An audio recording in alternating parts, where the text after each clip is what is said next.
Welcome back to the Masters of Materium, and we were blessed yesterday with an incredible AMA by the Mirandus Master himself and the rest of his amazing crew. Grill, I know we got some awesome clips queued up, so let's get right into it. Yep. We'll start off with the first part of it, which is when they discuss the lighting. All the point lights and all the spotlights in the scene. And if I toggle between normal, which is unity, and fast, there's no difference. And so what's cool about this is now there's an LOD system for lights, for point lights and spotlights. So we can reduce the quality a little bit of those lights and then get a performance increase. And there's a blend range between, the fall off distance of the light and how far the camera is from that. It starts cross dissolving between fast light and normal lights. So you don't see any difference. The frame rate goes up a little bit. That's really cool. I was really happy. Eric Tuvey pushed me to get it to match, so I grabbed shader code and made sure that the math was the same. I have a little testing utility that allows me to create lights. So the very first thing is I can just add 100 lights around, and cool. And they're cool, and so that's 100. So I'll add create light. So 400, 500, 600, 700, 800, 900. There's 1,000 lights. So that's cool, right? Wow. The frame rate. And they're everywhere.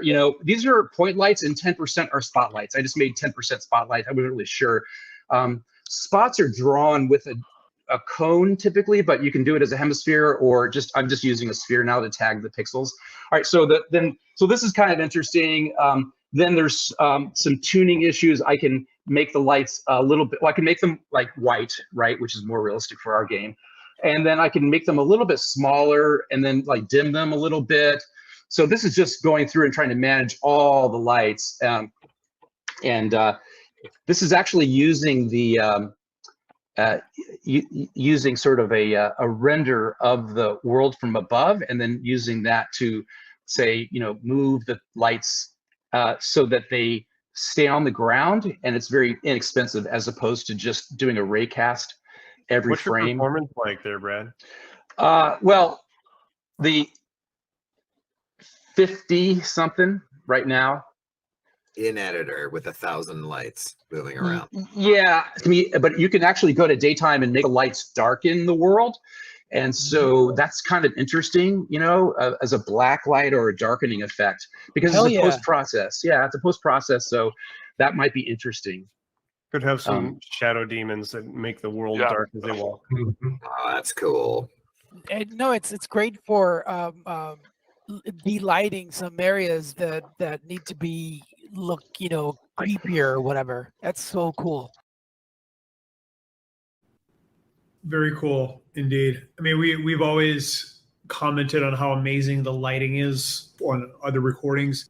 They're taking it to the next level. Mirandus raves confirmed. I think the thing that was the most interesting was the shadow demon comment. Ilham, any thoughts on all that? The lighting is certainly interesting to look at. I don't expect them to be using all those various colors and stuff in the actual game, of course, but certainly the darken during the day is quite interesting. I can picture what they said, the shadow demons are having some kind of eerie miasma or something flowing in over the area, kind of darkening things. I can see a few ways that they could really take advantage of the darkening during the daytime. The lighting at nighttime is what you're going to see the most of, obviously, because that's when you need lighting. But I'm quite interested in this daytime darkening thing and how they utilize that. I agree. Grill? I just want to know what the cover charge will be for the beach disco. The darkening thing is definitely interesting. Obviously, the performance improvements that they talked about, too, are nice. I don't know if we'll ever have the same kind of concentrated lighting like we did in the playtest, because you had almost probably everyone who had a Lantern of the Sun playing at once. But anything they can do to make it so the game performs better with a high volume of people was a plus to me. And of course, the after hours is going to be in Grill's Archduke Tower. No charge for guild members, okay? Join us at mastersofmaterium.com. Go to the after hour for free. All right, next clip. All right, next clip, I talk about some of the latency improvements. But if you can run the second video, this gives kind of like an A/B example of what the difference was. So this is the before, Like you swing the sword, and it takes a second for it to do the attack there, and it just doesn't feel quite there. Oh, I killed that one in the first shot. I killed that one in the first shot. Yeah. Okay, so I shoot an arrow and it instantly responds. It's a little bit harder to tell, but with the sword, you swing and it instantly just dies. So that feels a bit better. Ilum, you must be excited about these upgrades, especially since you're in Asia. Well, my base ping is not going to change any, of course. The response from the server will definitely help. The biggest disadvantage is if someone is, say, 200 milliseconds closer to the server, they're still going to be 200 milliseconds faster than me. So the order of, say, like looting and such based on the previous way that loot was acquired, it wouldn't really change, unfortunately. If you're faster, you're still faster, right? For me, it was very laggy between doing things and was kind of hard to target mobs. Oftentimes, I was swinging towards mobs that were already dead and such. So, yeah, definitely it's an advantage, but they still need to cut that down quite a bit for sure. I'm also quite interested that they're going to try to find ways for people on the opposite side of the world to where the server is and see if they can cut down maybe some like localized servers that are set just for that particular traffic in a zone or something of that nature, maybe to cut down latency by a significant portion. Combat looked a lot tighter. It was kind of what they said in the video. It was a little bit awkward when you would either be 10 feet from something or 20 feet from something and still get hit, or you would hit something and it would just, the reaction to what you were doing was really slow. Talked about like having different zones being in different parts of the world, so kind of everyone would have low latency in, and other areas you'd be higher, and everyone kind of has to deal with both. And the first part of the AMA was a lot of just technical updates. We're almost done through those. And we just want to commend the team for continuing to upgrade the game. And that's the power of the playtest. And also congrats to Manny for getting a promotion. He was smiling, I think, throughout the entire video, which was impressive. So It was amazing to watch. I'd probably be smiling nonstop too if I was part of the Mirandus team. So I get it. Up next, we got a little shout out from the team here. Talk about how shops will work in the future. One of the big ones I think that Mom brought up was forges versus stores. So just to be clear, guys, in the tech test, you know, we needed everyone to just be able to craft because that was just kind of where our tech was at that time. And that was what we could stand up and let you guys be playing with. But it is our intention that stores are where you buy things. I think it is strange if you own a forge not to have a few key pieces maybe for sale, you know, like a few prized things that you've been able to craft. But it's going to help the game a lot more if stores are valuable, and that is where tons of the stuff are. Because what happens is the forge people are running an economy game, right? They're forging things that they believe are of high value to people in this zone, this area. And then it should be the shopkeeper's job to try to be collecting as many of those things as possible, placing them in the store so that if players are looking for weapons and armor, they have that more of a one-stop shop where everything might be. So the number of items that you can maybe display or purchase in a store, there's a shitload of them. Whereas in a forge, you get to make the thing. And it'll likely be in a relationship between you and the store owner where he is purchasing the stuff that you are crafting to display with his own little markup. So we want to get to that. You know, we want to get to that. We think that one of the promises that we've made you guys, and one of the things that I think you're excited about, is by owning this building and being a crafter, I can be cornering the market potentially on that particular good. I can be crafting something really awesome. But we do want a central collection point that players can go where they can get all of the things. So stores need to be great. And we really want many forges and many other things feeding into the store so that players can go to the store and there it all is for purchase. So we're going to be working on that. Forge nerf confirmed. I don't look at it as a nerf. I mean, forges are just very high in the crafting tree line. There's so many other things that feed up to some of these buildings. All of them are important at every stage and phase. But I do think it'll be cool for players to be able to walk in and just see 100 swords on a wall. I mean, that'll just be really cool, I think. So for anybody watching who did not watch our building tier video, to give you a quick context, there's a building tier video. If you haven't watched it, definitely check it out. Grill did probably our favorite rant we've ever recorded since we've been doing these shows about weapon shops and armor shops being useless because based on the current descriptions and what's been said in the Discord, the concept was the forges could craft and sell. So in our opinions, we thought it really devalued the armor and weapon shops. However, based on this response, how does this change everything, Ilum?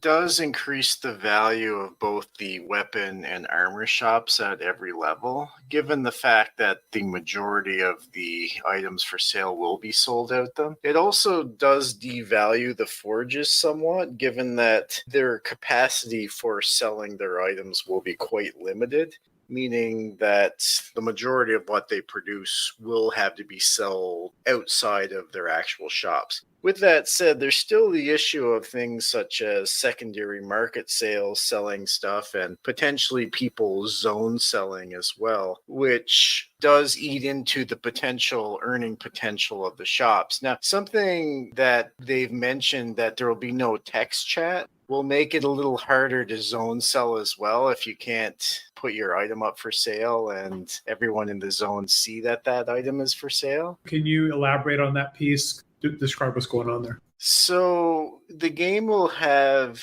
in-game voice chat, and the voice chat will be only to the area around you with a kind of a voice changer system. And what's interesting is they've said there won't be any text chat. So in most MMORPGs, you can just type in what you want to say and it pops up as a little bubble above your head, or you can potentially do like a zone chat and it'll broadcast to everyone in that zone, or world chat, which will broadcast to everyone in the world, etc. They've said that there won't be any actual text chat. So that means that the only way you can communicate with someone is if they're essentially right next to you and they hear you via voice, or if you're on some third-party communications software such as Discord, which will very limit zone selling. And the fact that that's the case, that also increases the value of the weapon and armor shops because it'll be harder to compete with someone that has that kind of supply that's always available to be seen. So that's kind of an interesting thing that I'm a little surprised by. I don't know if I've ever played this kind of a game that hasn't had text chat, especially given that you can't see people's names over their head or there's no grouping system or anything. It's going to make it quite complex, to say the least. I don't think I've played any multiplayer game that didn't have text chat before. So, yeah, it's going to be quite the challenge, actually, I think. Grill, do you think it's going to be good for the economy that there's no text chat? I think it'd be good for the buildings, like Alan was saying, but he did mention third-party software like Discord. I could see Discords being set up for buying and selling for this game, like big time, like this marketplace Discords for people to maybe try to skirt around the shops, maybe undercut them and just do everything outside of the shops. An advantage that people can take, they will take it every time, right? Yeah, everything that's exploitable will be exploited. That's a truth. 100%. Yeah, I think I like it a lot. I like they're kind of going for hyper realism. Another thing they talked about is, and I love this, if you go in a cave and you shout and there's a bunch of creatures, you could basically kind of wake them all up or grab their attention and then potentially send them towards your enemies. So that part was really exciting. Elam, are you excited to go scream in caves?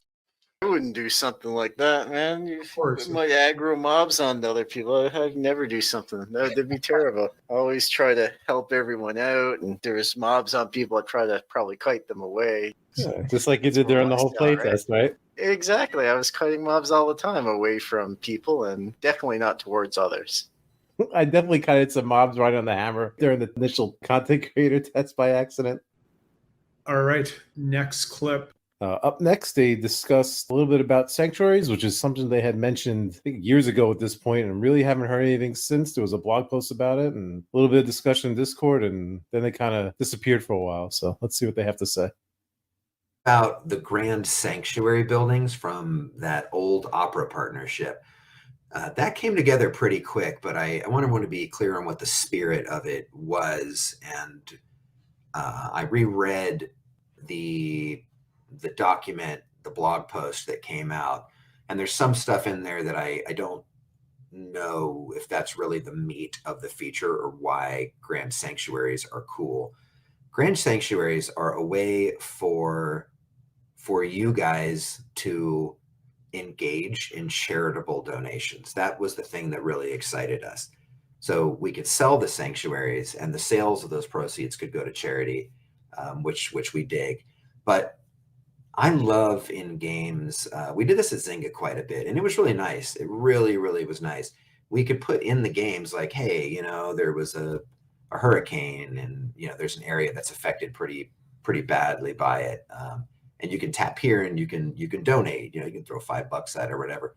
I thought there was something really cool and interesting for the sanctuary to be a bit of a portal for you guys to donate to causes that we can verify are cool and legit and really need some help. Like, imagine you've had a successful time killing all these monsters. You got a ton of Materium. You could go in there, you could choose something that you would want to donate to, and you could leave some of your Materium there, and it would go to that their wallet. It'd just be a direct translation. That was what we wanted to do. That was the spirit of it. Go straight to their wallet, to whatever charity that you would choose. You also could do items too. If there was things that you didn't want anymore, you could also donate those things, and they could sell them on the secondary market. But that was the spirit behind it, guys. Is there a way? I think it's always fascinating to us to say, is there a way that we can connect the real world to what's happening inside the game? And that was the spirit of it. If you guys wanted a little more context, those are the things that we think are pretty cool. Alum, if the players were not forced, meaning using smart contracts, to donate, let's say, Materium to the Sanctuary, do you think the Sanctuary would be bankrupt if it was just purely off the people's will? Well, I suspect it would be very similar to how much user collection fees would be received on OpenSea if it was optional, which is essentially zero. So, no, I don't think very many people would do a lot of donations if they didn't have to do it. I do kind of like the idea of donating to various charities and such. I think it's reasonable. My main issue with donations in general is that a lot of the money doesn't actually reach the final destination. It gets eaten up in excessive administrative fees and the like. So overall, I'm not terribly fond of the Grand Sanctuaries. I don't think they really need to be in Mirandus per se, but we'll see how it plays out. Yeah, the legal limit for the amount of money that needs to go to the final recipients is 10%. So literally, on average, it's around almost 90% of the money that gets donated to a charity gets eaten up with administrative salaries and all kinds of crazy crap. So, Grill, do you want Sanctuaries or not? Don't have too much more to add compared to what you guys say. It is kind of a shame that most charities wind up almost being scam-like, where they take all the money and the people actually need it don't receive anything. I could potentially see them being a dumping point for old items that are not really needed anymore. Maybe, like some rusty swords, but then we had talked about it yesterday, and you were saying, oh, possibly you might be able to break those items back down into raw resources again, which would probably eliminate people from even doing that. Yep. Maybe they can give some kind of incentive for donating. In that case, then maybe. But I see the donations being pretty limited when it's costing people actual money to play this game and craft and everything else. Yeah, let's talk about item inflation, which is certainly going to happen, and it's a risk to the economy. So let's dive into that. I think it's a great topic, especially with, say, lower tiered weapons. Let's say just the lowest level swords, whatever. You're going to see a huge overload over time. And McCarthy, in a chat many months ago, talked about being able to smelt down into raw resources. The number one thing for item inflation, or the number one defense, is obviously the tuning of the raw materials and also the time cost. And I want to get into time because ultimately I think the value of everything in Mirandus is going to be based on the time it takes to gather the resources and craft, which I want to dive into that part, and the rarity. Right, it's just going to be time and rarity, and then of course supply and demand economics, right? And obviously, I suspect that early on, because the Mirandus team is going to be tuning on the fly, there's going to be a lot of things that are off. You're going to have too much resources. People are just going to overcraft certain things, and if you can melt them back down, at least they're going to maintain the resource costs in terms of value, right? So let's say something is made out of iron and you can melt it back down and reuse the iron for something that's more valuable, then at least the base price of those overinflated items will be, again, based on the iron. But Alan, what's your thoughts on all this? Like, do you think that they should add timers on crafting, which McCarthy has been kind of against? But the flip side is that automatically adds a certain time value to all the items in Mirandus, right? And my opinion is the lower level stuff should be fast. And then, let's say the highest level weapons and armor maybe takes a week for the crafting to actually be done. So how would you tune the economy if you were the chief economist of Mirandus? So the higher tier items don't concern me at all, even if they're all instant craft, simply because the highest tier items tend to have very long gathering times, whether it's because the actual materials are so spread out, or the drop rates are so rare and take a long time to acquire, or say the mobs only spawn like once a month, some random boss to actually get that material from. So even if you have instantaneous crafting timers, it's still going to take a long time to craft those items. I can think of items and say like, wow, that takes many months at the fastest to craft because you run a raid like once a week and you can only acquire like 10% of its components. Then you go craft the item, which takes like 3 seconds. So that doesn't really concern me at all. The items that are lower tier that can be acquired very quickly, item inflation is probably more important there because the base materials don't require very much. And if you can instantly craft them, you can pump out massive amounts of the stuff.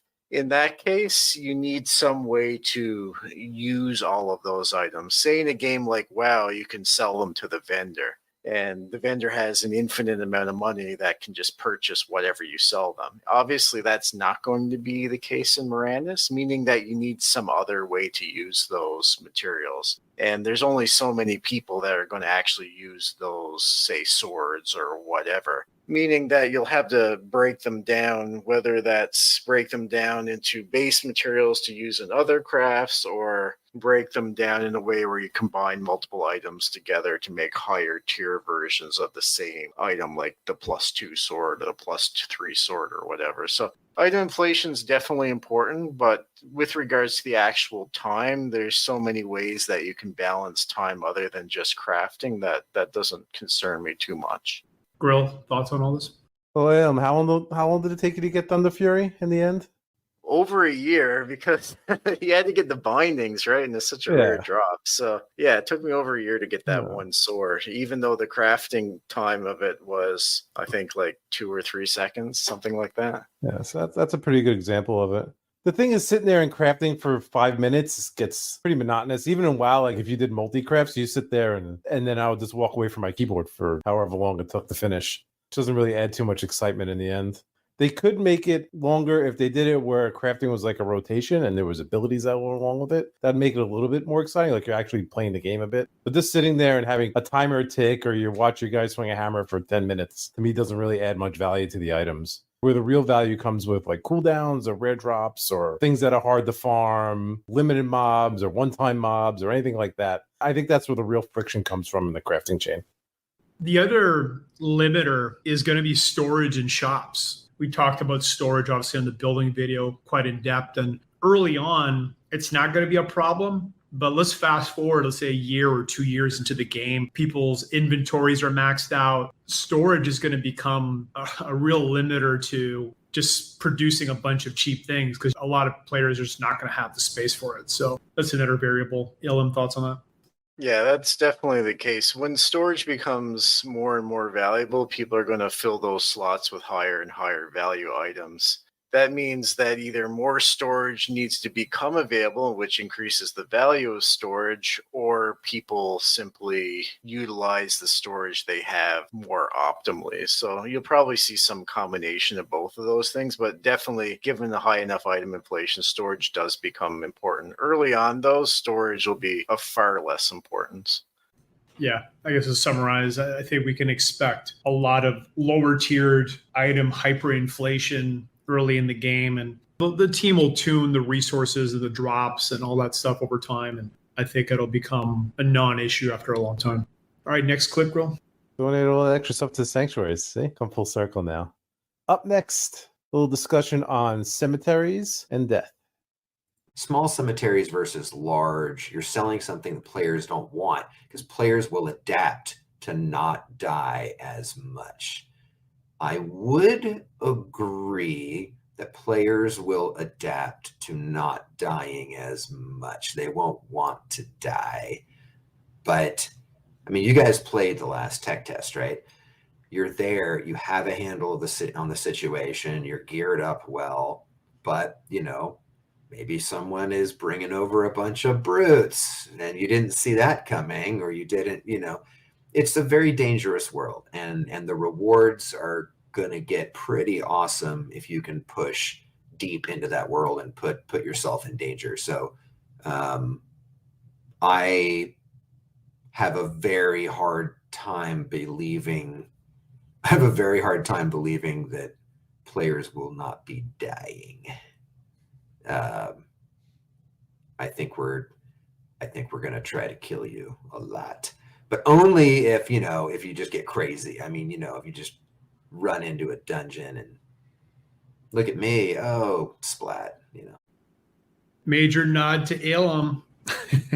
That was a quote from Ilum that McCarthy just read out. And you missed that last little piece where Jason was going to say, well, what if we increase the difficulty level if people aren't dying enough? I suspect they'll actually do that. But Ilum, you got the nod. So any comments on your comment? Interesting. The dying, they could have spontaneous and or dynamic difficulty adjustments if people are not dying enough. That's not something I really considered. Not something I've actually experienced in any other game, but I guess they could do something along those lines. Another thing that he didn't mention with regards to the death, of course, is that half of the exemplars in the game are crafters and probably won't actually be out adventuring, which is a significant thing to consider. He did agree, of course, that people will adapt with time. Earlier on, for sure, you're going to see more deaths, and you saw that in the playtest as well, where the average person died less frequently as time progressed, or at least less deaths per unit time. You'll always have people dying, whether they're experiencing harder content or going to places that they probably shouldn't, such as overextending or going AFK or disconnecting or whatever. So there'll always be deaths for sure, but still lean towards death being something that does decrease during time, and cemeteries becoming less valuable over time. Now, one other thing that hasn't been mentioned there, and something that I did hear him mention a long time ago, is that the higher your mastery, the higher the cost of being resurrected. So as people become higher level, even if they're dying less, the amount to resurrect will be more. So that could average things out a little bit as well. Yeah. Grill, thoughts on this? Not too much more to add. I was actually going to mention the whole thing about as people become higher level, the deaths will become more valuable to the cemetery owners.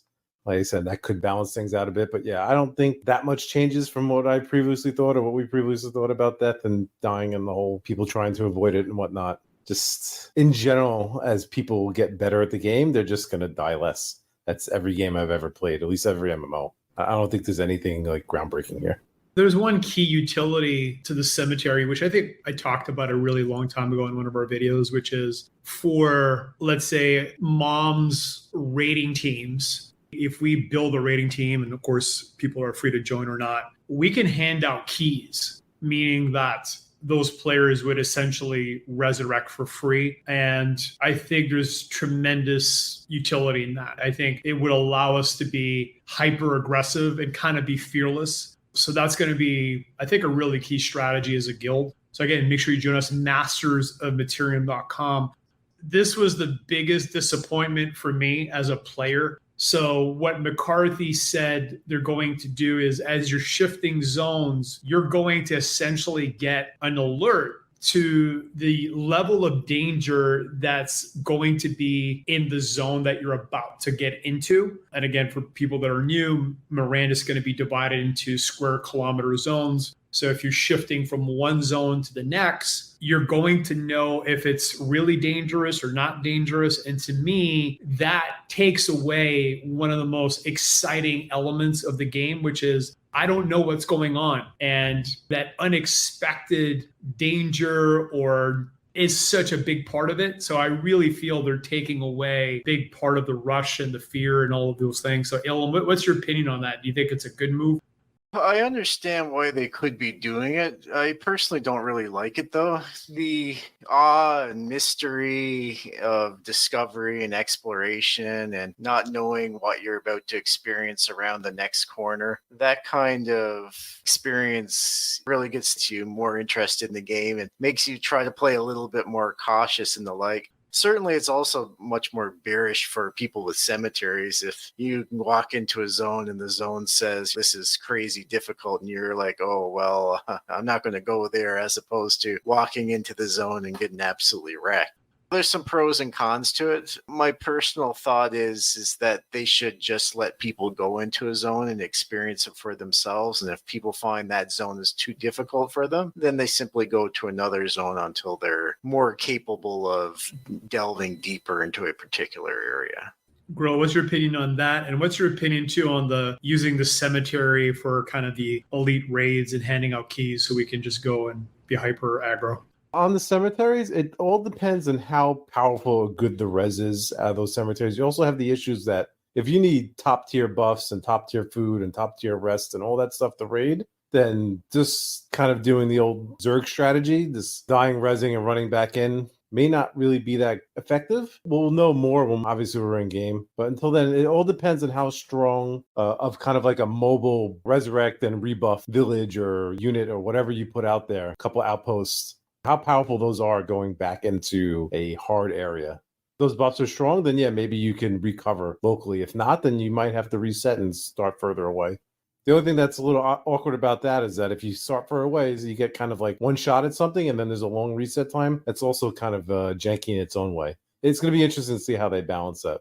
As for the alert system, they could do something in a subtle way. Maybe you go towards a zone and you hear heavy footsteps or loud, deep bass like grunting or some kind of monster noise that sounds like, oh, whatever's in here is more dangerous than normal, right? Does this sound scary? Something that's really kind of hits you over the head would seem awkward and out of place. I think they can do that in a way where it feels more natural versus being like, oh, danger, danger, Will Robinson, let's run away. Yeah, one of the suggestions that popped up in the chat while they were doing the AMA would be only give that capability to some of the exemplars, like the Orb of Certainty and maybe the Never Looks or something like that. So that would improve the value of those exemplars. But yeah, they mentioned that in the video too, where they said they could wrap it into an exemplar power. I'd be cool with that, but I want to be surprised. I want creatures coming from the sky. I want them popping from the earth. I mean, I want to feel like death is around every corner and I don't know when it's coming. You know what I mean? That's the world I want to live in. # make Mirandus hard. Yeah, it'd be kind of cool if there was some surprise stuff with no warning too. Like not everything has to be warned, but if you're entering a boss zone, maybe, like I said, big heavy footsteps or breathing or some roar or guttural noise or something of that nature, kind of giving you a heads up that maybe this is not where you want to venture into. Yeah, no, I like that. I mean, once you're in a zone, if you're hearing sounds and you're like, man, what is that? What is that creature? Or you know what the creature is, and you're like, oh shit, we need to run away. That's 100% cool. But to have a warning on screen, hey, you're about to enter a really dangerous zone. I don't know, man. I think it's a really bad decision. Hopefully they'll walk it back. In a game with no chat and no nameplates or anything like that, that would seem incredibly out of place. I agree. All right, next. Up next, discussion of another building, the temples. There's a question about temples. Mom C-tiered those. I think temples are going to be pretty important. We want temples to be, and Don, do you want to talk about temples a little bit? I think the discussions we've had, guys, is we want these to be serious buffs. Go ahead, Don. Yeah, I mean, that's temples are going to be the only way you can get the powerful sort of long-term full play session buffs. These can be the difference maker for winning a fight or losing it, on top of, the more short-term things like a potion. You could also see benefits for like decreasing your travel time between runs between goods. There's a lot of things that will only live on the temples. In fact, I would say probably in general, 20 to 50% of the buffs in total will only live in those temples. And like I said, having them last a really long time makes them incredibly valuable.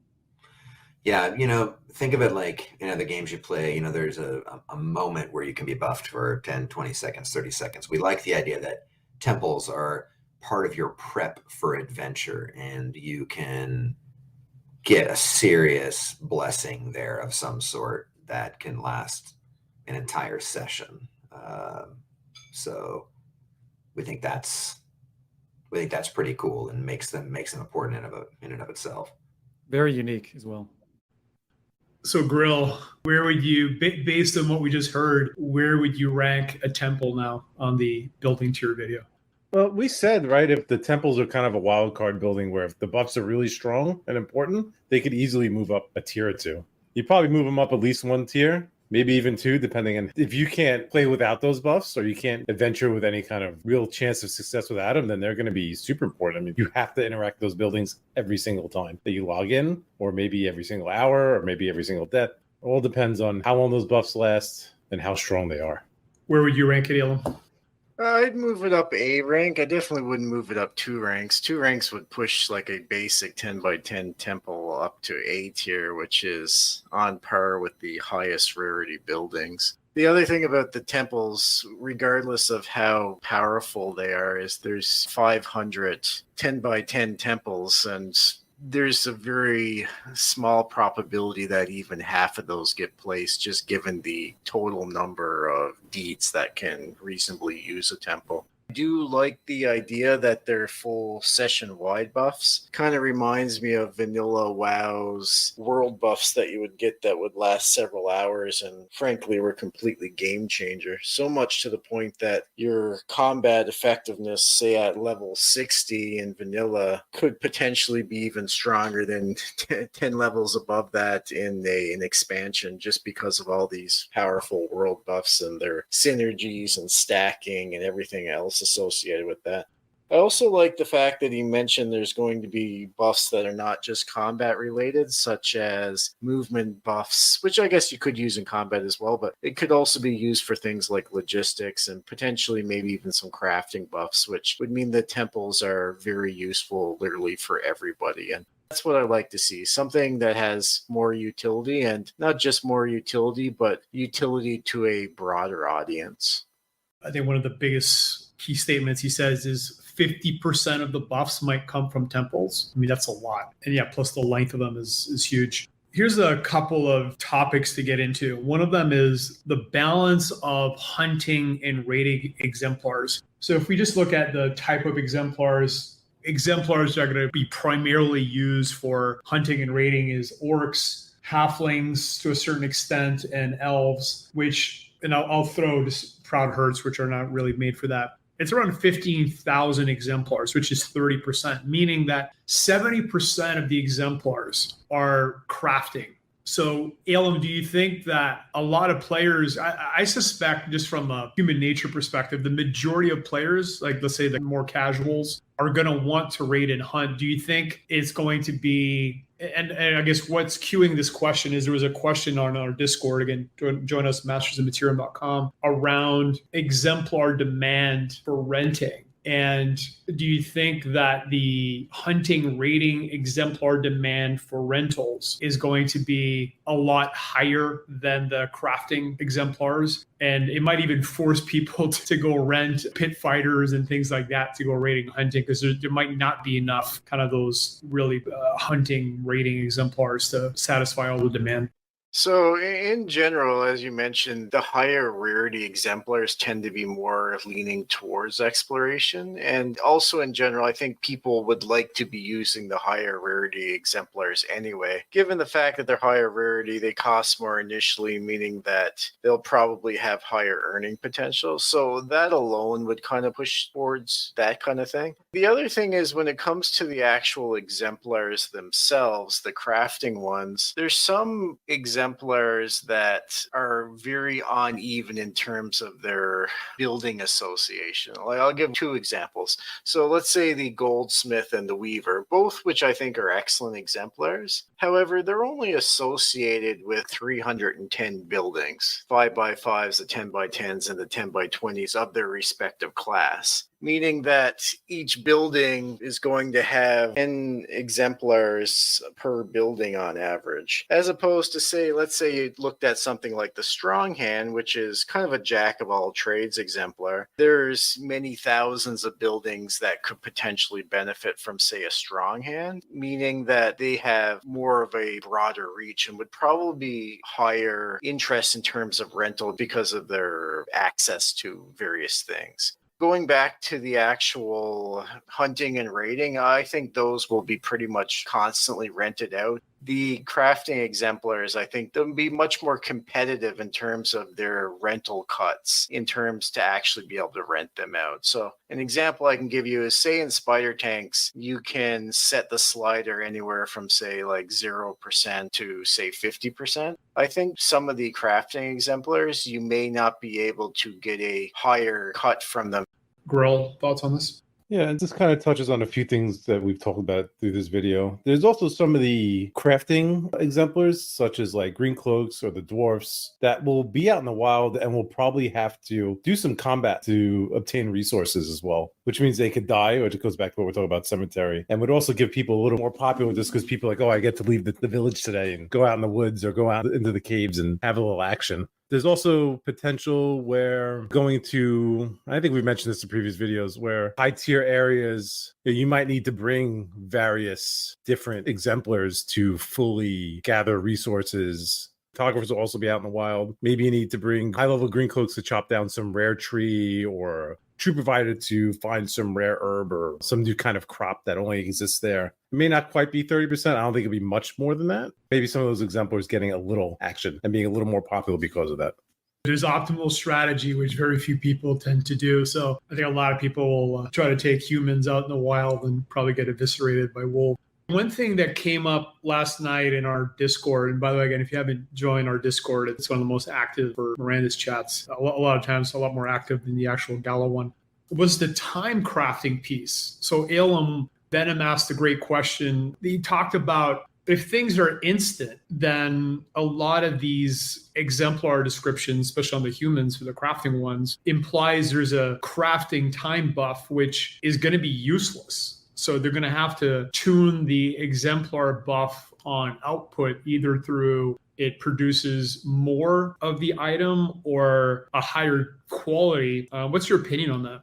So I actually asked that exact same question to McCarthy specifically, maybe like sometime mid last year. And his response was any exemplar that has a crafting speed buff, that'll be correlated to the actual production of itself, whether that's additional quality or potentially higher yields from that exemplar. So those kind of benefits will be replaced. And by the way, I want to make sure that you subscribe to our channel. We will do an exemplar tier video very soon. So, all right, Grill, next clip. Next clip, they talk about ends a little bit, keys and blacklists and bro prices and all sorts of other fun, exciting stuff. Could the inn owner mechanic be used as a home? That's interesting.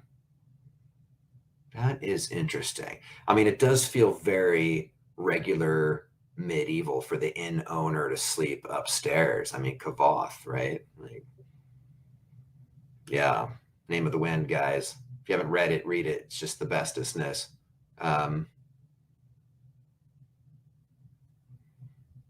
It steps, it tramples a little bit on. I mean, you're already gonna get some storage in some of these buildings. And I guess if you own an inn, it would seem strange if you could not rest in your own bed at your inn. So it's likely that if you own an inn, you'd be able to click on your own bed without charge, I would assume, right? Yeah, that plus the storage slots essentially makes it a home. Yeah, it would, wouldn't it? Well, the final version of all the buildings, I expect, now correct me if I'm wrong, Don, most likely you'll be able to set prices based on people you don't know, people you do know, specific people you like. Right. I mean, that makes sense, right? People really do that. That would be very difficult to. It would be very weird if we didn't do that, right? Like, I mean, I feel like throw it in Discord here, guys. But do you feel like you should be able to give a bro price? You know, like I feel like it'd be the bro price, right? Like, oh, anyone on this list. I We have imagine the concept of keys essentially that you can. This would be for multiple buildings that you could grant to people, but you'd have a limited number. The keys are like kind of read write, permissions that you can give to others. I think one of the things we've always said is that, if you have a larger building, more people can come in and use it, which we like. Okay, sounds like everyone's a go on that. It'd just be weird if not, and I hate weird stuff. If it's something we would want to do in real life, how can we enable that in the game? So long as it doesn't break Mirandus, we would try to enable that for you guys. that's way down the line, though. I'm not doing that first.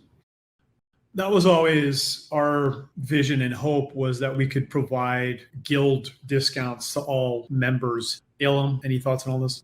So a few things. So first off, with regards to, say, people living in inns, there's a fundamental difference between that and a deed owner's home, even if it does supply the same things, such as the ability to cook, sleep, or have storage. And that's the fact that inns and tents or whatever, they require an actual plot to place that building on, meaning they have to own a deed to actually use it and or rent from someone else, as opposed to the deed owner's home, which have a plot that's fixed and inherent to that deed. So I think that in itself is enough to differentiate the two, and I don't think they really step on each other's toes at all. And as Michael McCarthy says, from a lore perspective, that makes sense, and logically it makes sense that the owner of such an establishment would be able to use it that way. With regards to discounts, I can envision three major price chains within the world of Mirandus. You'll have mom pricing, you'll have general pricing, and then you have Everglen pricing. I love it. I'm excited for Blacklist pricing. That's great. Grill, thoughts on the keys and guild discounts, etc.? Yeah, I mean, you talked about giving guild-wide discounts. I'm not sure if that's going to be possible. Maybe like within a region, you can assign certain people. If the keys are limited, you're not going to be able to give discounts to everyone, unless maybe you can, rotate those keys and assign certain people to certain buildings. And if we can't assign keys to everyone, maybe they could be refunded the difference of what it should have been with a key. Maybe we could build smart contracts ourselves and implement them to do certain things. So that's going to be complex, and we really need to see how much is actually allowed in game. Yeah, no, I'm all for blacklists, bro prices, stuff like that. Like McCarthy said, like the real world works that way, and he wants us to be as realistic as possible. So I chatted with Jason Hughes about this privately a while back, and one of the things he said around bro pricing would be you could have a special NFT that all members have, and then the shop instantly recognizes that this person has that NFT and automatically applies a discount. So that was an interesting, a little bit different than the keys concept. So that's one way they could potentially do it. Yeah, and also I want to just emphasize, despite the FUD that floats out there about mom, we are going to be the Walmart of Mirandus. We will not be beat on price, I assure you. That's our game plan. So despite what some delusional people think, for deed owners, building owners, Mirandus is going to be an economic PvP, and we're planning on absolutely dominating that. And that's going to be great for the players. We're here to serve two sets of people. One, mom members, and 2, every player. And when I say player, the people that are out there exploring and want to buy things and use things and get good services, etc. So that's our game plan, and we're really excited to, again, provide maximum value for all players. Grill, go ahead. Yeah, just to add to that, I've been called an exclusive club, which we are totally not. You literally just join our Discord and say, hey, I want to join, and you're in. We don't vet people. We're not excluding people that don't have bad. We have people in here with 0 assets that are part of the guild. We're not limiting this guild to anyone in particular. So everyone is welcome to come join and hang out with us and talk and be part of the fun here. No DNA sample required. Wait, so what did they do with my DNA then? We're going to clone you, Grill. All right, next clip. I think I'll need a few clones once this game gets released. Next clip, they talk about nodes. So let's see what they have to say. So this one we've discussed a lot. Will a person with multiple land deeds be able to manage their deeds from a mobile app as well as in-game bird's eye view interface?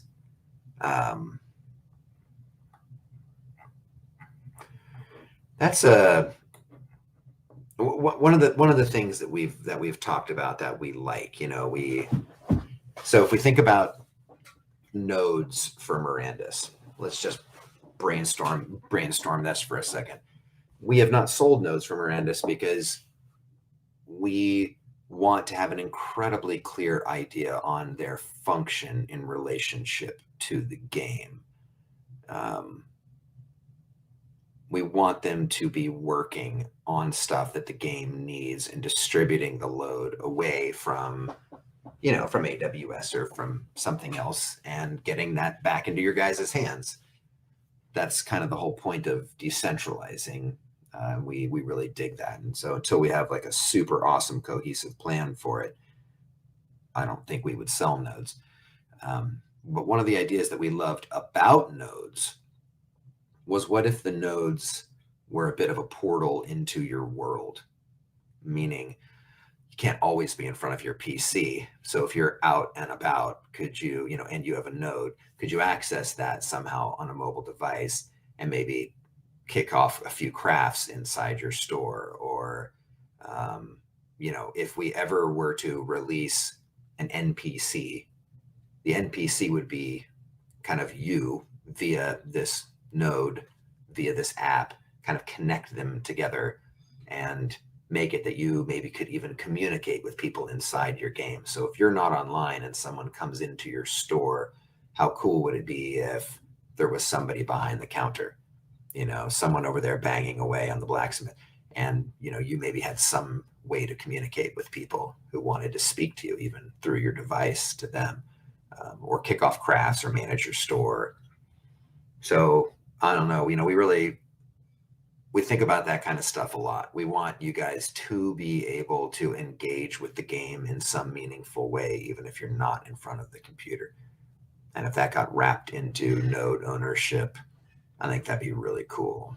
It's kind of a Palantir, really, isn't it? It's like we'd have to come up with a really cool narrative or fiction behind it as to why you can do this, but as a guy who doesn't own any Gala nodes, what's your opinion on a Mirandus node? Would you buy one? I mean, obviously depends what the price is, what the value proposition is. I'm assuming that node owners would get a percentage of the Materium that's minted. But are you bullish or bearish on Mirandus nodes?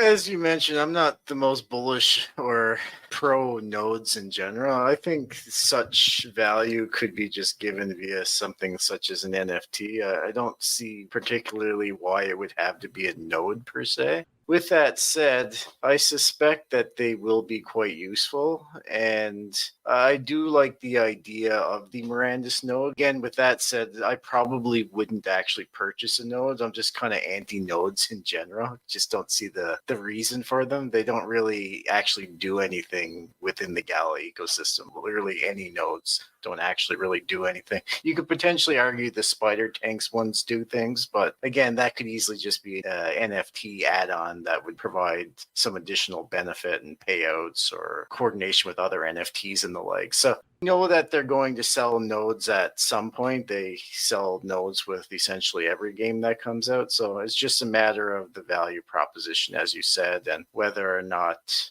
enough utility is added to justify the appropriate price. Grill, are you going to buy a Mirandus node? I have some founders nodes, so running one wouldn't be much harder than just adding it to my nodes that I'm already running on BPSs. Again, like Alan said, if the price isn't too bad and the utility is really good, yeah, I would probably buy one. As somebody with multiple land deeds, I think I'm going to be pretty busy as is. If they make it a lot easier to run things, then sure, I'd be all for it. But they're expensive and the utility isn't great. I don't own any other nodes besides my founders nodes. I haven't really found them to be all that exciting. Mirandus would be maybe one I consider, though. Yeah, I own every Gala node except for the film node. And just to be honest, I mean, I think, first of all, the Gala node all depends what price you bought in at. If you bought in at a lower price, it's been a good or decent investment. If you bought at the higher price, you're wrecked. Spider tank nodes certainly haven't been great so far. Music nodes so far have been in the wrecked zone, and film, I would say, super wrecked. So that's my opinion. But I think Mirandus nodes might be, again, all depends on price and what you get, but it could be one of the better nodes. So it'll be interesting to see what they do, what they price it at. But the thing I like is I think McCarthy wants to make sure that there's a lot of utility and value. And that's one of the reasons I had a deep conversation privately yesterday morning with somebody who has bought a lot of things from Gala and is incredibly, let's say, resentful towards Gala and owns Mirandus assets. And it all comes down to my belief in McCarthy. And yeah, Gala's done a lot of things that have been questionable, and a lot of people are certainly resentful. So anyways, McCarthy, I think, just really cares. And that's why I'm so deep as I am in Mirandus. So we believe in McCarthy. All right, next clip. Next clip, but this is a little discussion on PvP. A lot of PvP comments.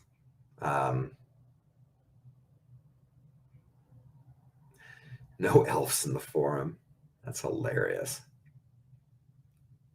To make what we've always talked about with PvP, guys, is that, well, I mean, the coolest idea. We don't want you walking around the world in a nonstop PvP environment. The world is already incredibly dangerous.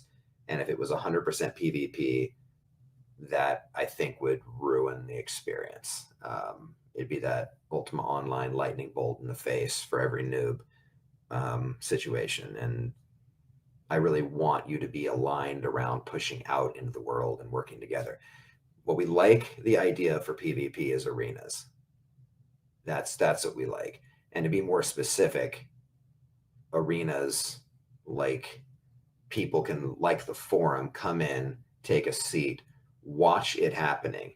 And what we can do is, because we're blockchain, I'm super hot on the idea of making it matter. Not just a duel, but we could make it matter. I do really like the idea that, you could own an arena. Players could pay you to come to the arena and watch a match between two exemplars.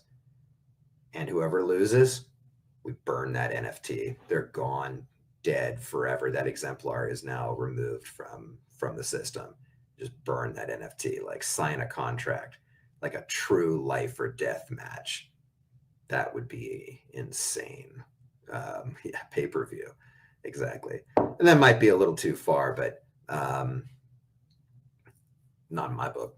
It could be one player versus three impossibly difficult things to kill too. I mean, betting. Oh my God, please, if we could just bet.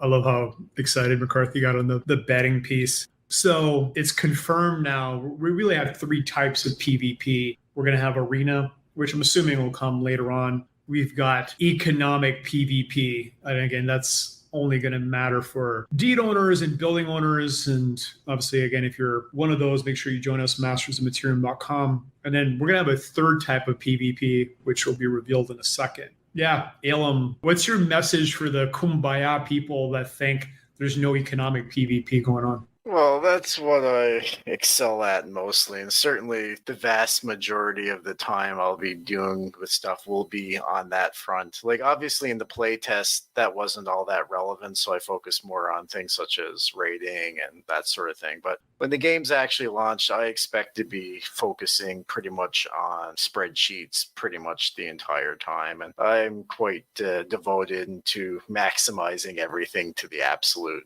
limit. I do like like literally everything Michael McCarthy said in this clip. I think that would be amazing. It adds significant utility to the pit fighters, being able to burn them. That's the best utility you could potentially give a pit fighter, so I'm glad to hear that. He later talks about gambling and stuff and how they would have to deal with that. So I don't see that actually coming into a play, but it would be incredible if that were a possibility. I really like the idea of the arena. It's something that I would certainly try out as well. It would also cuts down on the, in quotes, 50,000 exemplar limit if NFTs are getting burned. So who knows, at one point in time, maybe the arena is popular enough, maybe end up with like 30,000 exemplars or 40,000 exemplars or something. And the last thing he mentioned was with regards to having potential animals or multiple people. That's like real gladiator style arena combat, which I think would be even the most interesting of the bunch. So let's see how that comes along. Hashtag save the pit fighters. we threw them under the bus if you haven't watched our human review video. So Grill, thoughts on all this? When it comes to MMOs, I'm not a PvPer. I generally find it pretty boring. I think there's other games better suited for that, but I'd be kind of excited to watch. I think it'd be fun to watch people battle it out and somebody just disappear forever. Or like Alem said and McCarthy said, having like somebody versus powerful creatures or bosses or whatever, like a Rancor pit. That'd be fun. I think it's fun. It's not something I would probably spend much time doing. Maybe I'd buy a pit fighter just to watch it burn. Other than that, I'll leave the PvP to everyone else. Yeah, fun fact, during, I forget the name of the emperor, but he was considered the most brutal of them all. Tigers and lions almost went extinct because I think they had 100+ days of fighting them, and it was so I suspect that'll be one of the arena game modes, which will be wild, fighting wolves and bears and hopefully moose while simultaneously fighting other players. It'd be absolutely wild. All right, next clip. Since you mentioned there is a third type of PvP, this will cover it. This will be the political PvP. Game changer. This is by far the most interesting and exciting part of the whole AMA for me personally. This is going to take some time for us to get right, guys, but we want to establish a grand forum. We're calling it Inside the World of Mirandus. And what's cool about this is depending on your status inside the world, you obviously get a better seat at the grand forum. But it is here that major decisions about the world of Mirandus can be made and voted on by you, by the community. So instead of a ping on Discord or anything like that, we can decide like, hey guys, there is a law written into the world that is agreed upon amongst adventurers, and how should loot be divided amongst the exemplars as they push forward into the world. And the law of the land could be decided here live with you guys walking in with your exemplars, taking your seats, and literally being able to cast a vote and changing the world or the rule set of the game. And I like that better because, you know, we can propose, I think there's 6, Don, loot systems that we've thought about. That's in the top running, yeah, 6 of them. Yeah, you know, there's no way we're going to get it right? We're always going to piss somebody off, guys. But what we can do is we can make sure that we can narrow it down to ones that will work for sure. All of them would be just fine, and leave that final decision to you. And then it's there. It's in the game. You guys have made the decision how you want it to work.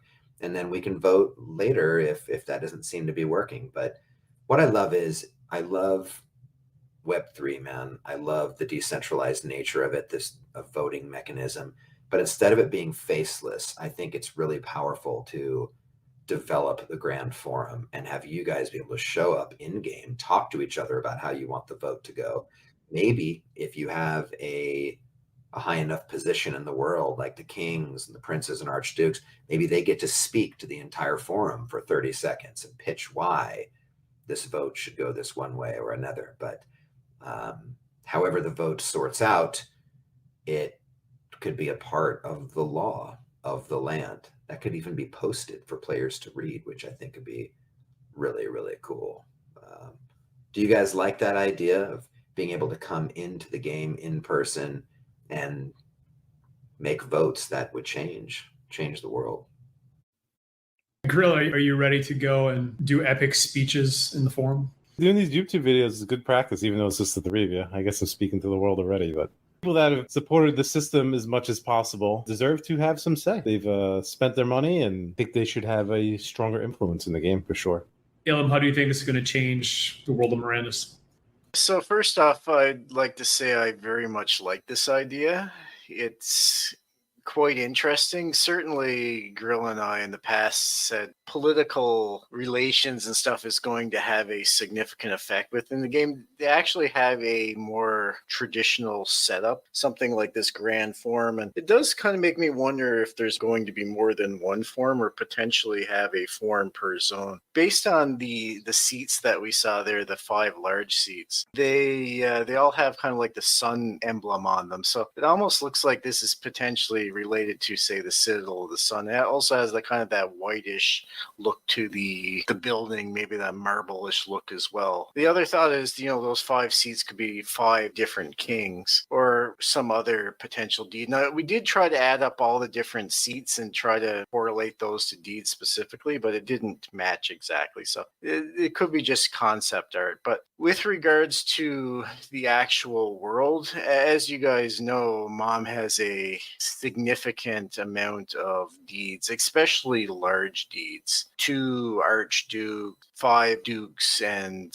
a bunch of marquises as well. So we would have a very large say in any such decision-making power, which means that we could mold the world, or at least in some extent mold the world to ways that would help benefit us. So I certainly like the idea. It opens up a lot of opportunities. I also like the idea that we'll be directly involved in the game's creation, which isn't something that you get much opportunity to do in other games. I really like this grand form thing. It was my biggest take from this AMA, and it's not something I expected them to mention.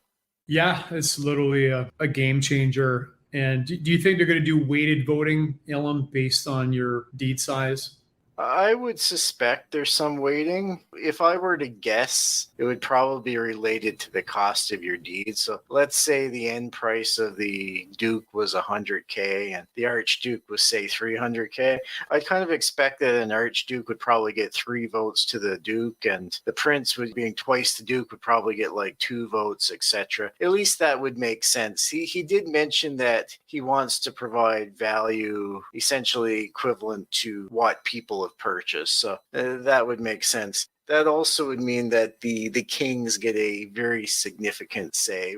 And this also, if they do weighted voting, very much in line with how we built the MOM point system. If you don't know what I'm talking about, we created an entire point system for every asset in the game. And we did that to try to create a voting weight, if you will, for the members. And I suspect that's what they'll do as well. And I think, as you mentioned, one of the most exciting things about being involved in Mirandus this early is that we all get a chance to help shape the game, including in the Mirandus chat, including videos like this. And you saw them respond to several things we said in the building tour video, and now the grand forum. So it's awesome. I think it's such a unique opportunity. This has never existed before. Usually game studios just isolate themselves for 10 years and release a game and that's it. So I think the game's going to be much better by having players be involved and having them vote. One thing Jason Hughes said, which is I think a great idea, is like the House and the Senate. So you could have like all the deed owners do proposals and then kind of have all the non-deed owners do the final vote. So I know it'll be really fascinating to see what they do. Yeah, McCarthy wants to basically take a lot of the unsold items and put them in mystery boxes and sell them. So, Ilham, you want to maybe talk a little bit about what you expect is going to go in the boxes?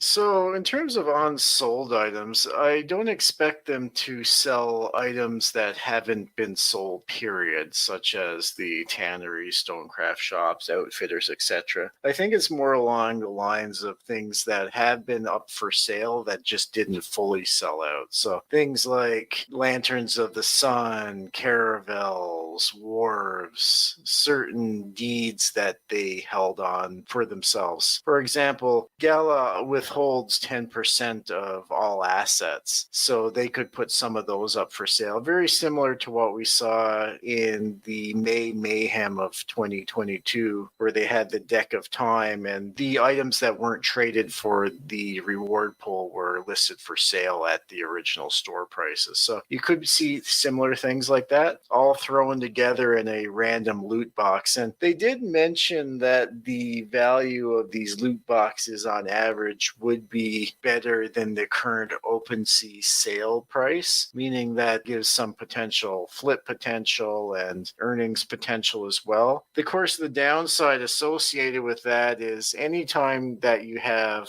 an easy flip potentially in a market that's bearish, it does pull down the average value of all assets. So I wouldn't be surprised if it does push the market down as a result of these sales, even if you can potentially make money in the short term. You know what Max Payne looks like? You buy 100 boxes, it's 100 pit fighters. Grill, you got the clip lineup?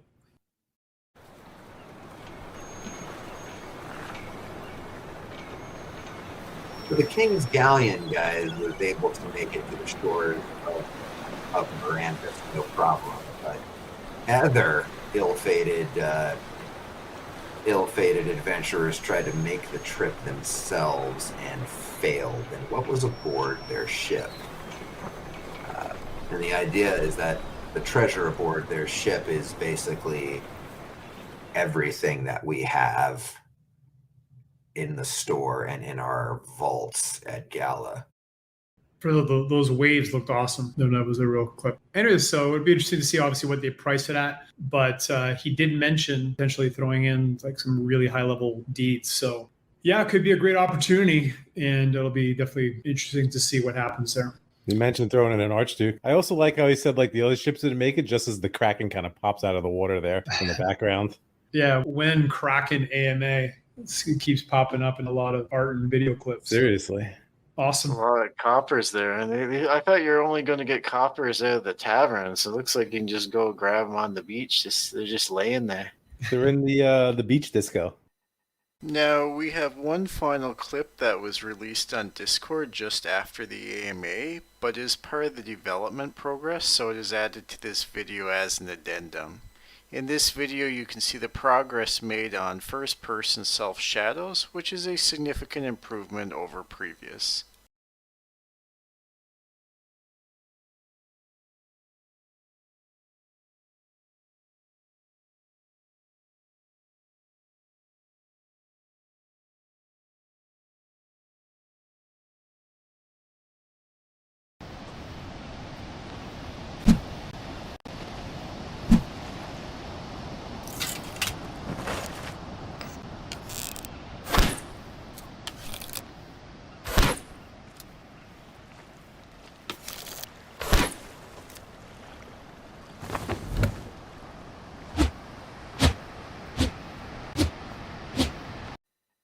All right. Well, this was probably a lot longer than we anticipated it was going to be, but I think a lot of great discussions. Hopefully you enjoyed it. And if you want to join the most badass guild, the biggest guild, the guild that's going to dominate the most important PvPs in Mirandus, join us, mastersofmaterium.com. Click the Discord link also in the description. And yeah, join us. We're, as Grill said earlier, we're open to everyone, and we're excited to have you join us. So thank you so much, and we'll see you on the next one.